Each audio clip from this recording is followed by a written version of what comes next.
Bismillahirrahmanirrahim. Assalamualaikum warahmatullahi wabarakatuh. Alhamdulillahirabbil alamin wassalatu wassalamu ala asyrofil anbiya'i wal mursalin sayyidina maulana Muhammad wa ala alihi washabihi ajmain amma ba'du. Sebelumnya perkenalkan saya Irma Nur Fitriana dengan ujung NIM 80.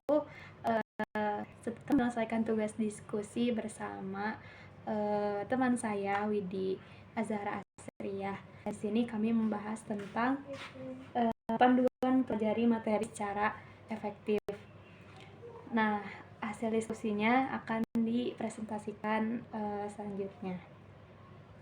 Nah, yang pertama kita membahas menjadi 4 pembahasan. Yang pertama itu membangun fondasi sebelum membaca, yang kedua terlibat aktif saat proses baca, yang ketiga mengunci ingatan setelah membaca, yang keempat itu kesimpulan. Untuk yang pertama, untuk membangun fondasi sebelum membaca. Jadi membaca buku pelajaran seperti novel itu kekeliruan karena otak kita butuh persiapan matang untuk menyerap materi berat. Maka dari itu, langkah pertama yang harus dilakukan adalah menentukan tujuan belajar yang spesifik yang akan berfungsi sebagai radar untuk menyaring informasi penting dan mengabaikan detail pelengkapnya. Terus yang selanjutnya, langkah kedua itu lakukan pratinjau singkat dengan membaca daftar isi, judul bab, dan ringkasan untuk menangkap gambaran besar buku. Terus yang terakhir, langkah terakhir itu kondisikan lingkungan yang nyaman dan jauhkan telepon genggam, jauhkan HP karena itu merupakan suatu distraksi, sehingga jika dijauhkan itu akan menjaga fokus serta stamina konsentrasi kita akan tetap stabil. Terus untuk yang kedua itu ada terlibat aktif saat proses membaca.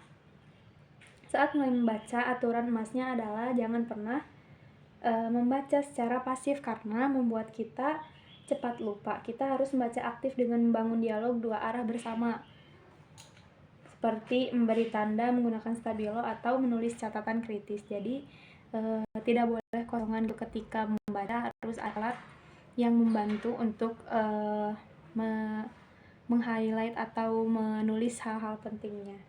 Terus tingkatan keterlibatan ini dengan membuat catatan berstruktur menggunakan bahasa sendiri, bukan menyalin bulat-bulat kalimat dari buku. Jadi membuat kesimpulan sendiri dari apa yang kita baca. Ubah catatan tersebut ke dalam bentuk visual seperti peta konsep, mind mapping, atau sistem Cornell untuk melihat hubungan antar materi. Dan yang terakhir itu, terapkan seni membaca selektif. Jangan ragu untuk melewati bagian yang bertele-tele atau sudah dikuasai dan pusatkan energi pada bagian inti materi demi efisiensi waktu. Terus yang kemudian yang ketiga ada mengunci ingatan setelah membaca. Setelah menutup buku, proses belajar justru memasuki tahap paling menentukan agar informasi bertahan di ingatan jangka panjang. Langkah pertamanya adalah melakukan active recall dulu, yaitu dengan menutup buku dan memaksa otak untuk memanggil kembali poin-poin penting yang telah kita baca tadi. Selanjutnya, gunakan metode pengulangan berjarak atau repetition untuk lebih efektif dalam memperkuat memori. Terus untuk menguji pemahaman, praktikkan teknik ini dengan menjelaskan kepada teman. Jadi setelah kita mendapatkan apa yang kita baca, kita kembalikan lagi atau jelaskan kembali kepada teman-teman kita. Terus tahap yang keempat itu adalah kesimpulan. Melalui proses dialog ini, kami merumuskan sebuah kesimpulan bersama bahwa mempelajari buku secara efektif adalah sebuah sistem yang utuh. Sistem tersebut harus berjalan secara aktif, terencana sejak awal, dikawal dengan catatan berstruktur dan teknik ingatan yang kuat, serta divalidasi melalui manajemen waktu yang konsisten, lingkungan yang kondusif, dan ruang diskusi bersama orang lain untuk mengasah berpikir kritis. Rumusan akhir inilah yang kemudian kami sepakati menjadi laporan metode belajar kelompok kami. Untuk isi dari diskusi kami mungkin seperti itu. Hasil dari ini, saya bertekad untuk selalu mencatat atau menandai hal-hal penting yang ketika membaca sesuatu agar hal itu tidak cepat hilang gitu dari ingatan, dan untuk memperkuat pemahaman kita sendiri sebagai pembaca.